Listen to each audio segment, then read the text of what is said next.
है और वो ज़मीन वक्फ बोर्ड ने कहा है कि हमारी ज़मीन है, उसे लेने की बात। मुझे लगता है ये सारे मुद्दे तो है, लेकिन सबसे अहम मुद्दा आज हमारे राज्य में जो चल रहा है वही है जो कल हमने जिस पे प्रोटेस्ट की थी।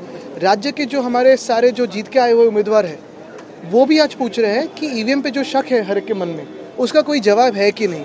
कल मैंने देखा तो चीफ इलेक्शन कमिश्नर कहीं कह रहे हैं कि कुछ निंदा रास चल रही है कुछ, लेकिन थोड़ी तो शर्म करे इलेक्शन कमिश्नर और ये कहे कि ये चुनाव जो हुए हैं वो कैसे हुए।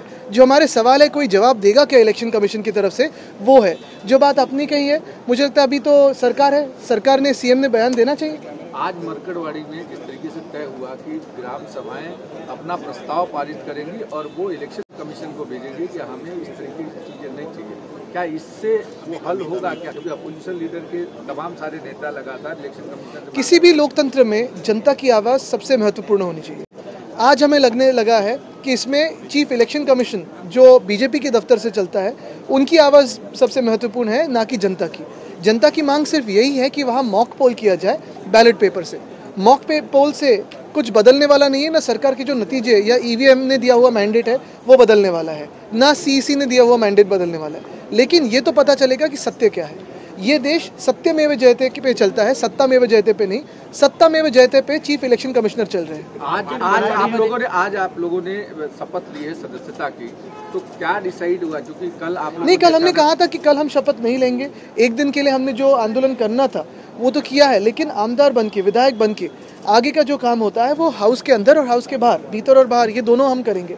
एक ही बात है इसमें कि हमारा आंदोलन तो जारी रहेगा, क्योंकि ये आंदोलन ये कोई एक दो दिन का नहीं है, ये एक लंबा चलने वाला आंदोलन है। क्योंकि ये सारी जनता जो है, देश की जनता आज पूछ रही है कि अगर कोई भी जीत रहा हो या हार रहा हो उसमें सत्य क्या है। और हम तो जीते हुए उम्मीदवार हैं, हम तो विधायक बन चुके हैं, तो भी हम पूछ रहे हैं कि हमें बैलेट पेपर पे वोटिंग क्यों नहीं अधिकार मिल रहा है। वीवीपैट का जो हमारे जो कई उम्मीदवारों ने मांगा था रिकाउंट, वो क्यों नहीं दिया गया। तो ये बातें तो लोगों की नज़र में है। और कल भी आपने देखा होगा, कल जितना महत्व आपने भी दिया है हमें, क्योंकि हमारी जो आंदोलन की भूमिका थी वो उचित थी। आपके एक विधायक है सुनील राउत, उन्होंने बड़ा स्टेप लिया। उनका कहना है कि मैं इस्तीफा देने के लिए तैयार हूं, लेकिन मेरी विक्रोली में भी बैलेट पेपर होना चाहिए। ये मुझे लगता है सभी लोगों की भावना है कि अगर बैलेट पेपर पे हो तो चुनाव हो सकते हैं, लेकिन हमें पता है कि ये इलेक्शन कमीशन जो भाजपा के दफ्तर से चलता है वो होगा नहीं। जो काफ़ी सारे प्रश्न उठाए गए हैं, आखिरी घंटे में जितना वोटिंग हुआ, कितने प्रतिशत वो रिविजन हुई, ये सारे जो जवाब हम मांग रहे हैं, उत्तर मांग रहे हैं, वो तो दे इलेक्शन कमीशन, जनता में आके दे, ना कि सिर्फ निंदा करे। देखो, हंसी मजाक करनी है तो वो कपिल शर्मा शो पे भी जा सकते हैं या कई कॉमेडी शो पे जा सकते हैं और बात कर सकते हैं। वैसे तो उन्होंने चुनाव भी वैसे ही कॉमेडी जैसे चला है। इतनी % की रिवीजन, कितने प्रतिशत की रिवीजन हुई 2 दिनों में? कभी आपने इलेक्शन कमीशन के इतिहास में या सारे जो चुनाव है इस देश में उसके इतिहास में देखा है कि इतनी रिवीजन होती है कभी 2 दिनों में? सर, हिंदुत्व को लेकर महाविकास आघाड़ी में टकराव दिखाई दे रहा है। समाजवादी पार्टी एक तरफ जहां बोल रही है कि वो अलग हो जाएगी, देखिए मैं उन पे ज़्यादा बयान नहीं देना चाहता। वो कभी कभी भाजपा की बी टीम, यानी यहाँ के अखिलेश जी के नहीं, अखिलेश जी अपनी लड़ाई लड़ रहे हैं, यहाँ की जो है वो कभी कभी भाजपा की बी टीम की जैसे बर्ताव करते हैं, वो हमने पहले भी देखा है। और इस चुनाव में भी मुझे ज़्यादा बोलने के लिए आप इस पर ना लाइए। उन्होंने किसकी मदद की, कैसे मदद की, तो सबको जाहिर है। लेकिन मैं ये कहना चाहता हूँ कि कल का जो ट्वीट था वो पहले भी करते हैं, लेकिन हमारा जो हिंदुत्व है स्पष्ट है। हमने कभी ये नहीं कहा कि हम हिंदुत्ववादी नहीं है। हमारा हिंदुत्व घर में चूल्हा जलाने वाला हिंदुत्व है, हाथ को काम देने वाला हिंदुत्व है, हृदय में राम और हाथ को काम, ये करने वाला हिंदुत्व। और हम स्पष्ट है, हमारा हिंदुत्व सबको साथ में लेके चलने वाला है। यानी कहा था भाजपा ने सबका साथ सबका विकास, लेकिन हम सबका साथ सबका विकास असल में करते हैं, कहते हैं और करते भी आए हैं।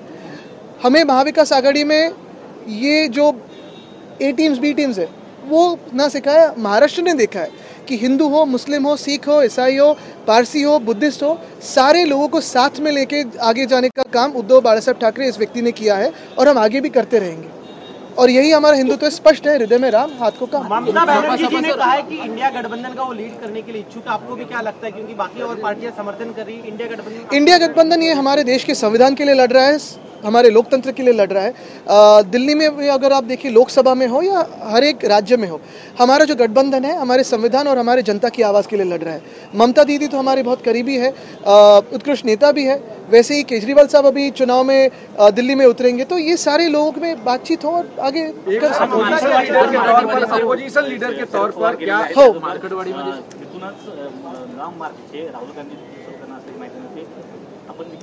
नक्कीच आम्ही जाणार आहोत। आम्ही या टप्प्याटप्प्याने जात आहोत, कारण तिथे आपण पाहताय जास्ती जर लोक गेली तर गडबड पण होऊ शकते. एक महत्त्वाचं आहे, स्थानिक जनतेने मार्केटवाडीमध्ये जे सांगितलं होतं की तिथे बॅलेट पेपरवर मॉक पोल पाहिजे. आता मॉक पोलने सरकार पडणार आहे का? तर नाही. पण सरकारच्या मनात एवढी भीती काय? निवडणूक आयोगाच्या मनात भीती काय एवढी? मॉक पोल दिला, बॅलेट पोल पेपरवर दिलं तर काय बिघडते तिथे? उलट तिकडचे जे जिंकून आलेले आमदार आहेत ते पण सांगतायत की आम्हाला मॉक पोल द्या. असं नाही ना की कोणी हरलेलं सांगतंय, जिंकून आलेले सांगतायत. अपोजिशन लीडर के तौर पर जिस तरीके से सर हिंदुत्वाच्या बघा आता मुद्द्यावर आवाज वाढत चालला.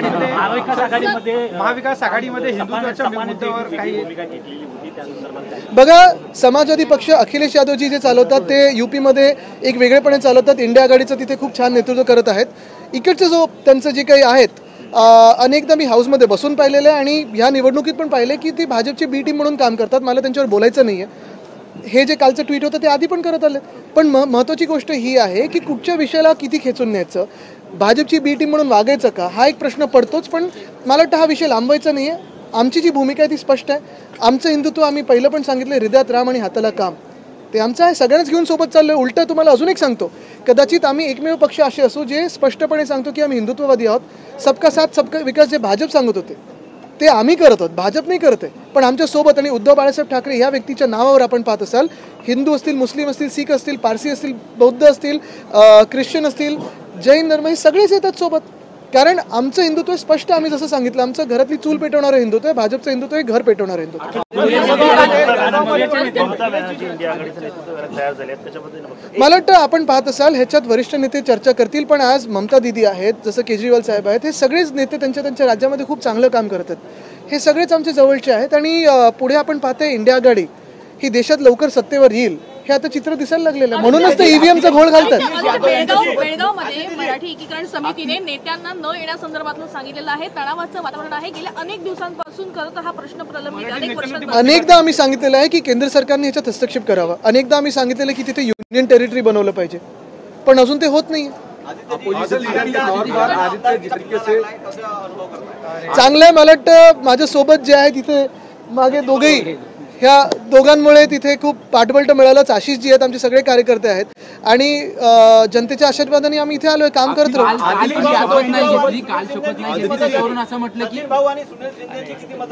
जास्तीत जास्त मला वाटतं सगळी मतं त्यांची आहेत. बघा अख्खा वरळी इथे उभा आहे. जिस तरीके से सरकार कह रही है कि नंबर्स कम है, लेकिन बिना अपोजिशन के हाउस चलाना आसान है क्या? पहली. दूसरी, विपक्ष ने क्या अपोजिशन लीडर और डिप्टी स्पीकर की डिमांड की है क्या? हमने महाविकास आघाड़ी ने ये कहा है कि अब तक जो प्रथा परंपरा चलती आई है वही चलते आए. लोकतंत्र में प्रथा और परंपरा का बहुत महत्वपूर्ण एक हिस्सा रहता है. और ये जो डेप्यूटी स्पीकर हो या फिर LOP हो, ये होके भी सरकार को कोई वैसे गड़बड़ी होनी नहीं चाहिए. हम तो जो विषय है जनता के वो उठाते रहेंगे. और यही बात हम कहना चाहते हैं कि देखिए, ये जो विरोध की भूमिका है, ये शत्रुता की भूमिका है, कहीं ना कहीं ये अभी कम होनी चाहिए. जो भी हो, EVM ने मैंडेट दिया हो, इलेक्शन कमीशन ने मैंडेट दिया हो, बैठे तो है ट्रेजरी बेंचेस पे. तो अभी आगे जाके जो हम भी विषय उठाएंगे या वो उठाएंगे, ये सारी जनता की आवाज़ है. कहीं ना कहीं अगले 5 सालों में जनता के विषय, जनता की आवाज़ वहाँ है. सिर्फ एक दूसरे पे बातचीत करना, गाली देना, चिल्लाना, ये कहीं कम हो जाए. शिवसेना के पास सबसे ज्यादा मैंडेट हाउस में है, तो क्या LOP के तौर पर अमूमन शिवसेना का क्लेम बनता है? ये मुझे लगता है हमने तो अब जाके मांगा है, लेकिन इसमें कोई दो राय नहीं है. ये ना कोई MVA में गड़बड़ी है क्योंकि बयान चल जाएंगे. मुझे लगता है कि MVA ने ये कहा है कि प्रथा परंपरा को आगे लेके जाए. एक मिनट आता है. सवाल जो है वो नासिक के पीपल गांव से आ रहा है, क्योंकि एक लड़का था जिसने 6 दिसंबर को एक पोस्ट अपनी इंस्टाग्राम पे स्टोरी शेयर करी. उसकी बहुत बुरी तरह से पिटाई हुई. जो लड़का जो पीड़ित है वो बहुसंख्यक समुदाय से आता है, और ये बात लॉ एंड ऑर्डर को लेकर भी बहुत ज़्यादा सवाल है. देखिए, ये बात हो या काफ़ी सारी जो घटनाएं पिछले कई दिनों में घटी है, मैंने तो देखा अभी पूना में भी सिर्फ 48 आवर्स में कितने सारे इंसिडेंट्स हुए क्राइम के. तो लॉ एंड ऑर्डर सिचुएशन है या नहीं. और मैं तो यही कहूँगा कि अभी इस राज्य में एक CM 2 डिप्टी CM है. होम डिपार्टमेंट किसके पास जा रहा है वो कहिए तो, ताकि ये सारे मामलों पे कोई हल निकलेगा. क्योंकि होम डिपार्टमेंट ये अहम होता है. होम डिपार्टमेंट यानी लॉ एंड ऑर्डर हो, क्राइम को एक कब्जे में रखने की बात होती है. और यही बात मैं कहना चाहता हूँ कि सब आपसी झगड़ा छोड़ दीजिए. होम डिपार्टमेंट किसके पास है ये बता दीजिए और जाहिर कर दीजिए. बाद में का एक्सपेंशन हो तब हो, लेकिन होम डिपार्टमेंट का कोई निर्णय दीजिए ताकि ऐसी घटनाएं ना घटे. समाजवादीच्या मुद्द्यावर अखिलेश यादव यांच्यासोबत काही बोलणं झालंय का?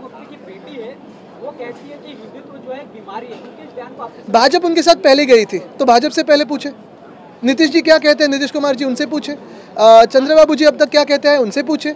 और ये सब पूछने के बाद हमसे पूछे. 1999 नंतर उपाध्यक्ष पद जे आहे ते विरोधी पक्षाला अजूनही दिलेलं नाहीये. तुम्हाला वाटतं की यंदा हा नियम लागू करतील? आम्ही हेच सांगितलेलं आहे की आता एवढं बहुमत मिळाल्यानंतर प्रथा परंपरा परत सुरू करा. लिखित स्वरूपामध्ये तुम्ही मागितलेला आहे तो नियम कोणता आहे? मला वाटतं 3 महत्त्वाचे नेते जाऊन भेटून आलेत देवेंद्रजींना. मग पुढे बघू कसं काय. काल तुम्ही शपथ नाही घेतली त्याच्यावरून बावनकुळे असं म्हणतात की संविधानाला मानणारे म्हणतात आम्ही, पण काल त्यांनी दिलेल्या संविधानात अधिकार वापरून देखील ते चायनाचं संविधान मानतात, मकावचं. आम्ही ह्या देशाच्या संविधानासाठी लढत आहोत आणि ह्या देशाच्या संविधानासाठी आम्ही जे लढत असताना ज्या संविधानाचा तुम्ही अपमान करून घटनाबाह्य सरकार 2 वर्ष बसवलं, महाराष्ट्राची लूट केलीत, त्याच संविधानाचा अपमान करून ईव्हीएम ला जे काही जुगाड करून तुम्ही जिंकला त्याच्या विरोधात आम्ही लढत आहोत. नेते मुख्यमंत्र्यांना भेटले, काय चर्चेतून निघालाय? मी नव्हतो त्याच्यात.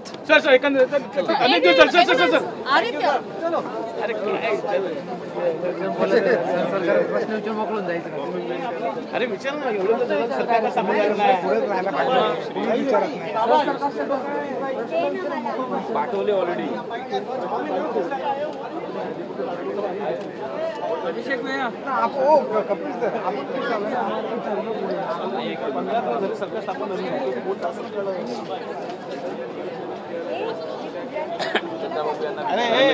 ढूंढ रहा था यार.